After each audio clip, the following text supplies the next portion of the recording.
Hey everyone, good to see you today. There's a really important date coming up that a lot of people don't realize is such a big deal, and that's October 15th. It might seem like just another day on the calendar, but for the 67 million Americans who rely on Social Security, this is when the government will release the new numbers that shape monthly benefits, taxes, and a few retirement rules for the year ahead. It's one of those updates that can affect your wallet in subtle but important ways.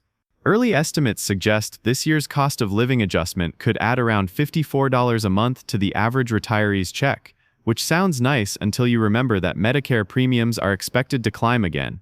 A lot of people find that what looks like a raise on paper doesn't always feel like one once medical costs are factored in. That's why keeping an eye on both sides of the equation, your benefits and your expenses, is so important. The most talked about update every October is the cost of living adjustment, or COLA. This is the annual bump designed to help your benefits keep pace with inflation. For 2026, analysts are predicting a 2.7% increase, though the exact number won't be confirmed until October 15th. Over a year, that would be about $650 more for someone receiving the average benefit. But again, Medicare Part B premiums are also projected to rise, potentially taking back a good portion of that gain. There's another factor people don't always consider. The formula used to calculate the COLA is based on spending patterns of urban workers, not retirees.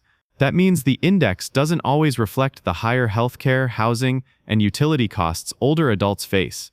Even with yearly increases, buying power can slowly slip away if your expenses rise faster than your benefits. Alongside the COLA, October 15th is also when new limits and thresholds for the next year are announced. The full retirement age has been gradually increasing for decades, and for anyone born in 1960 or later, it's now 67. That means if you claim benefits early at 62, the permanent reduction is larger than it used to be. On the other hand, if you delay past your full retirement age, you'll continue to earn credits until 70, boosting your monthly check. Timing is everything when it comes to making Social Security work for you. Another number to watch is the wage cap, the maximum amount of income subject to Social Security taxes. Right now, earnings up to $176,100 are taxed. Next year, that cap is expected to climb again, which means high earners will contribute a little more. Most workers won't notice, but it matters if you're at the upper end of the income scale. For people who start benefits before full retirement age and still work, there's an earnings limit that decides how much you can make before your Social Security check is reduced. That limit usually goes up each year, giving early claimers a little more room to earn. And if you're wondering about qualifying for benefits in the first place, remember you need 40 work credits, roughly 10 years of work. The amount of earnings needed for one credit also tends to inch up each year, so part-time and gig workers should keep track to make sure they're on pace.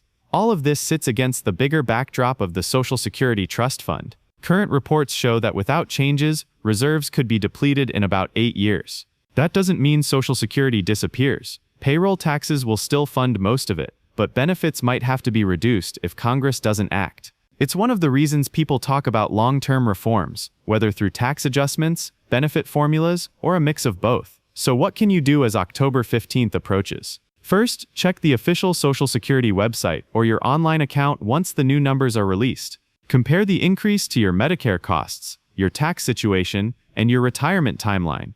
If you're still working, think about how the wage cap or earnings limits might affect you. And if you haven't claimed yet, revisit your plan. Sometimes waiting just a little longer can pay off for life. For younger folks tuning in, don't shrug this off as something far away. The rules being set now will shape the system you depend on later. Building your own savings alongside Social Security is one of the best ways to protect yourself against changes that might come down the line. At the end of the day, October 15th isn't just about a single number. It's a reminder that Social Security is a living program, adjusting each year to inflation, demographics, and the broader economy. Staying informed helps you make smart choices and keep surprises to a minimum. Thanks for spending this time with me today. If you found this helpful, hit that subscribe button and share it with someone who might benefit from understanding what's coming. And tell me in the comments, do you think Social Security is on solid ground, or does it need a major overhaul? I'd love to hear your thoughts. Until next time, stay prepared, stay informed, and take care of your future.